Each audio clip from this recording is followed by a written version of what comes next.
Today, we're adding finishing details to our roof system, custom rafter tails and overhangs. And it's all next on HomePro Hero.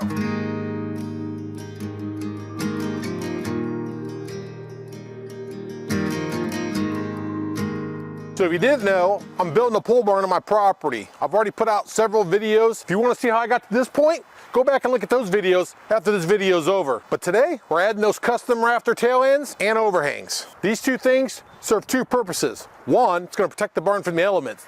The snow, the rain coming off the roof. Two, it's aesthetics. It's going to look phenomenal. Some pole barns don't have overhangs. I hate that look. Not on this building. This is where all the detail comes in and the customization of a great looking barn. Let me show you how I'm gonna do this detail, see if you agree. It's gonna make this barn pop. Let's get to work. I did a little sample on both sides. You can see what I'm using here. I'm using 2x10 material as a backer and then 2x8 material for the rafter tail. You can see here, same thing. It's big, it's bulky, but it's gonna look great. The roof up here is 512, that's 412, so it's a little bit more difficult for the fact that my rafter tails on one side will be shorter than the other side. The most important part is I want my overhang over there to be the same distance out as what the overhang over here is. And all I did was measure it out here to the tip. It's 13 inches here, it's 13 inches over there. Now the reason why I didn't just extend the rafters is because all my rafters, as much as possible, are 2 foot on center. These will be 21¼ on center, so it's gonna give me more detail. And most importantly, it's gonna be unified from front to back. I told you this barn wasn't gonna be like everybody else's. Super custom, it's gonna look phenomenal. So here's the short side, 14 3/8, and here's the tall side, 15 1/4. A little bit different in size, but like I said, the pitch will make both these tips on both sides at 13 inches away from the barn the way it stands. It'll be 12 inches once we put all the siding on. Real simple, I always cut the angle first, which this is 18½, which is right there. I'm using the DeWalt table saw. It's plugged into a Anker SOLIX. Great little tool for the field. Works great. Plenty of power to get me through this project. And then the straight cut, got a little block right there to kind of keep the tip there, and that should give me my measurement instead of marking with pencil.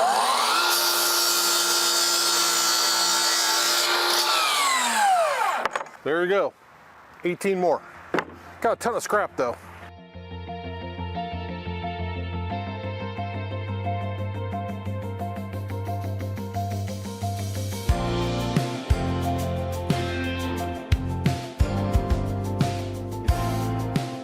Here's my 2x10, here's the 2x8 rafter tail I just cut. I'm gonna do this upside down because I want the tip at the very top of the 2x10. I've got these 3-inch deck screws. I'm gonna use it to just temporarily tack it in. And then I'm using these 1/4-inch, 3-inch PowerLag. It'll really suck it up. There we go. That works, that tacked it right. We're gonna drive these monsters in. Bingo.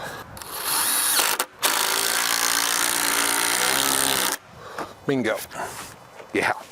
Okay, cool. So I am gonna go ahead and screw this down somehow on this board. It's like wanting to fall over on me. All right, and then I got this block. It's 19 3/4. All I'm gonna do is slide it in there like that. My first one should be at 110. So 1 foot 10 inches, just like that. Yeah, it's right on the money. Perfect. Okay, cool. Then all I'm doing is holding it tight. That'll keep me nice and straight and plumb to the board already. Okay, there's that.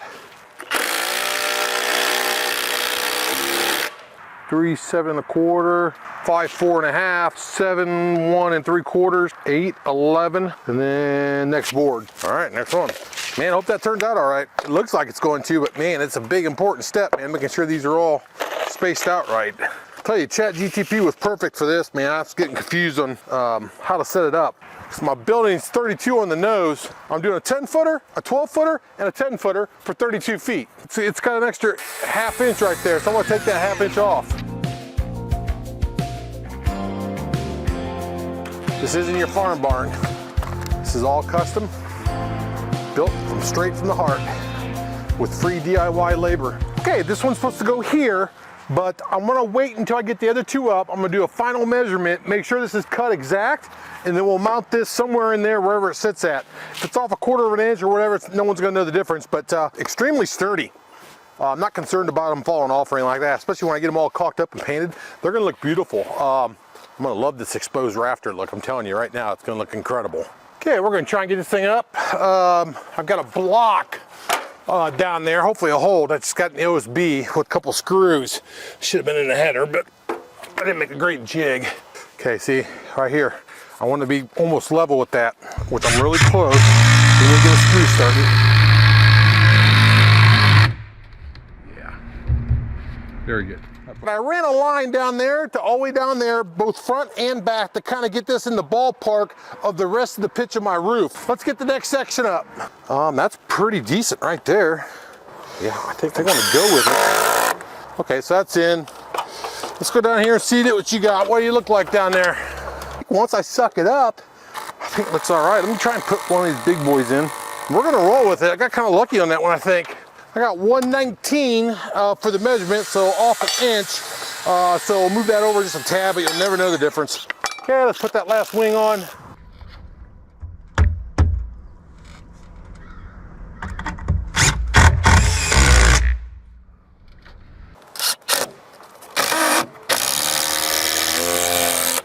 Oh yeah, I'm right on the money down here.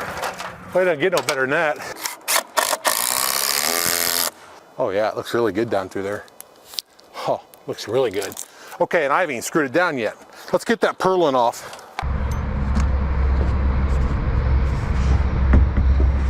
See how that goes on there like that? Remember that overhang block from a couple videos ago, or maybe the last video, I can't remember. That way all these are the same.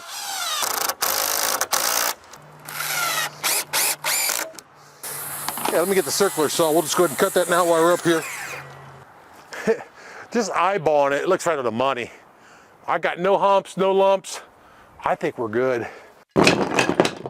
So same thing on the other two sides I got left to do. We're gonna use a 10-footer, a 12-footer, and another 10-footer. We'll leave that last little rafter off and measure the last one, make sure she fits nice and tight, and that's the end of it. Well, I'm gonna get to work and got all the rafter sections done, and honestly, I think the upper one's gonna be easier of the two, for the fact I'll be only 4 foot off the ground and everything lines up to the peak, so it's actually pretty easy. The measurements are right on top, so I think I'm gonna try and hoist these things up. If I can get them up, I'm gonna install those tonight.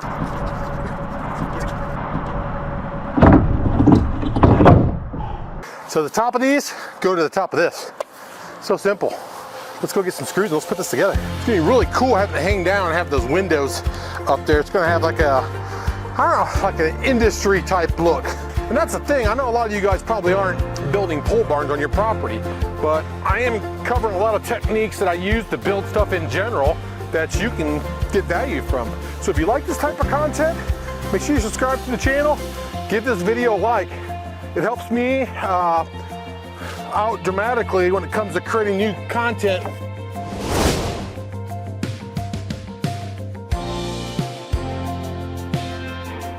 Well, day 2's in the books, I think. I'm gonna shut her down. It's getting dark. I need to get tools put away, but I got the top up, got the side up.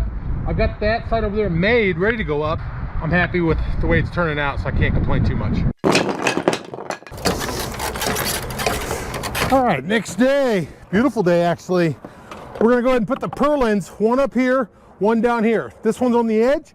This one's 4 inches down, just like this one over here on the other side. But what's most important right now is making sure that this block is lined up properly. That way my overhang from here to here is the same. Double check the measurement. Yeah, right on the money, good. These may have a little bit of a bow in them, so I want to make sure I get the bow out before I nail them. This leading edge will be pretty obvious, so. So then right here, I want to saw that off. I want my next board to be on a seam, which is this one right here.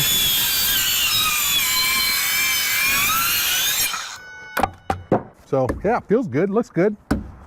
I'll tell you a little handsaw. I didn't like it at first doing that siding on the last video, but it's growing on me a little bit. I can see definitely a need for it. All right, there's that. We gotta do it right.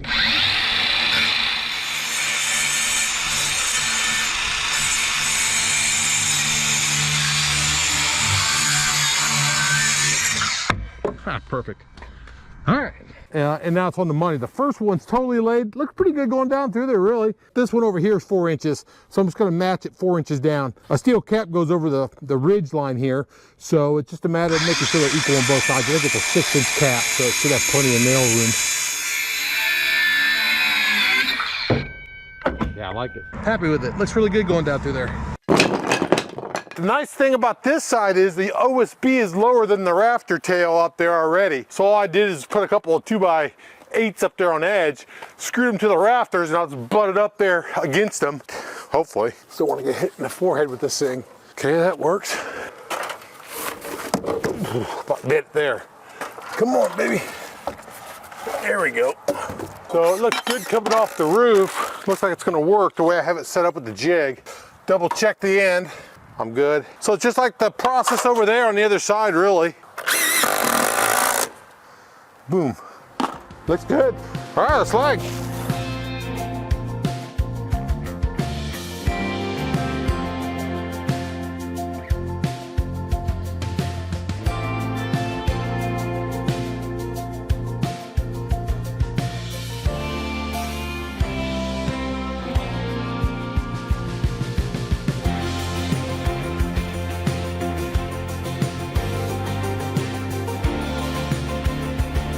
So last section, I measured the building, it's 119, so I gotta take off about 1 inch down here, which is totally expected. You'll never know the difference.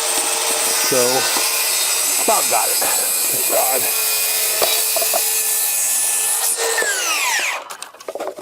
Okay, we just gotta put that last rafter tail on and we'll be good to go. Final step. Just gotta put the purlins on there now. I'm just gonna use a nail gun. Should be an easy task here. Here we go.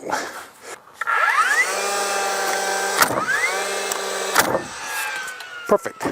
Up and down we go. Once again. Hey, one thing, my legs have gotten a lot stronger since I started this project, I think. At least they feel like it.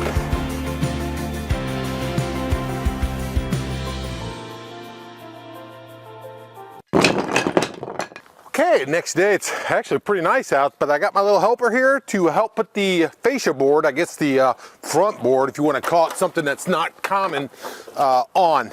I gotta have someone hold this end, and I don't have another person. 2x6 we're using for the fascia board. Should go on pretty easy. These are straight cuts, so it should be real simple. Then all we're gonna do is make sure my top of my 2x6 is flush with the top of the purlin board, which it is. So we'll go about right here in the middle, fasten it there, and then we'll work our way towards the end here. This is the part that makes the barn look pretty nice. Gives you a nice overhang too. Right there. Perfect. And I'll push weight on this end. Perfect. Okay, good. So now I'm gonna just go double tap, screw every one of those purlins, make sure this thing doesn't fall off, and then we'll cap the ends.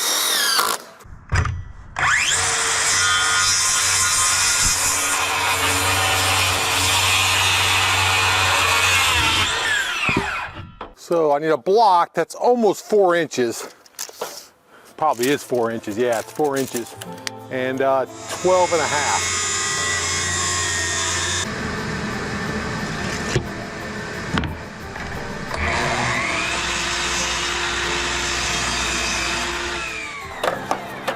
Hope it fits.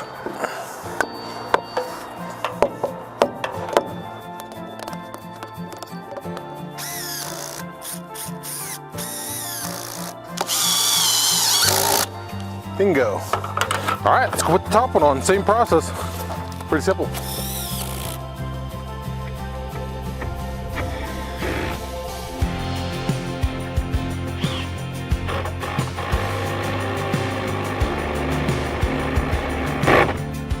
Okay, good enough.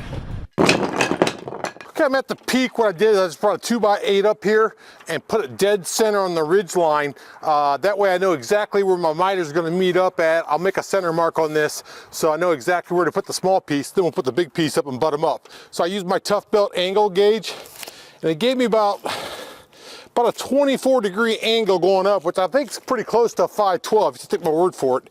I did the same thing over here. It's almost 23.8, so we'll go with 24. That'll be the miter, and then when I end up painting the building, I'll caulk the little crack. There may be a little crack, there may not be, I don't know. Then all I'm gonna do is just line this angle with the mark I put on the 2x8, making sure the top of it is flush with my purlins. Okay, there's one.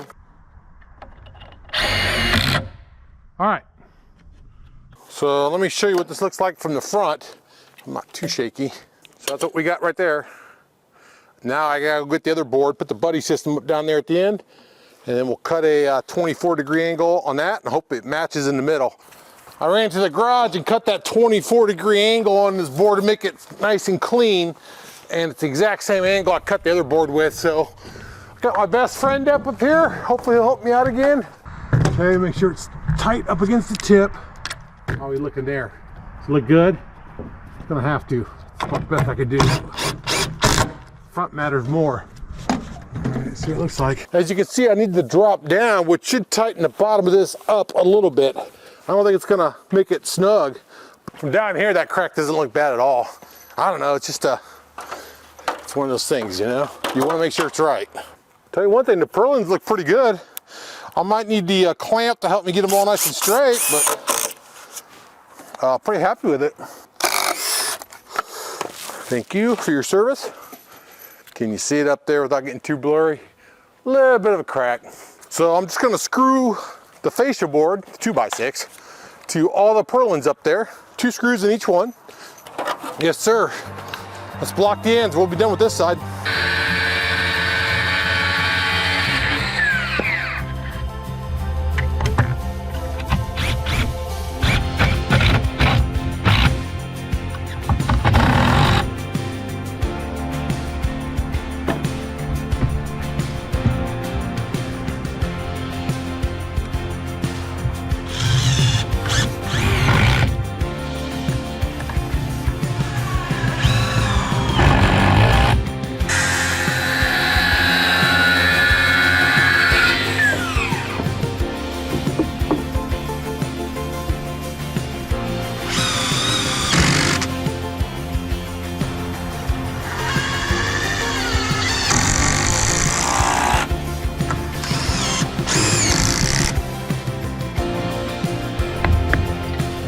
You can get right there. Look at that. All right, this side's completely done. I'm gonna hurry up and get the other side knocked out, wrap this one up, and call it a day. So what do you think? Do we have detail now or what? I love it. Lots of detail. The big question is, how much did it cost and what's the total on the barn to this point? Not bad, since I had the rafter tails that were cut off from the original rafters. Wasn't that much work. Didn't cost a lot of money, and it looks phenomenal. I got good news though. That ends the framing portion of the barn. Next up is the roof, and I'm likely gonna call the pros on that one. Daryl and the boys, hope they come back and give me a hand with that. I'll bring you along as I learn something, and hopefully you'll learn something too. Boy, it really pops. I hope you liked the video. If you did, make sure you give it a like, subscribe, and I'll see you next time. Take care.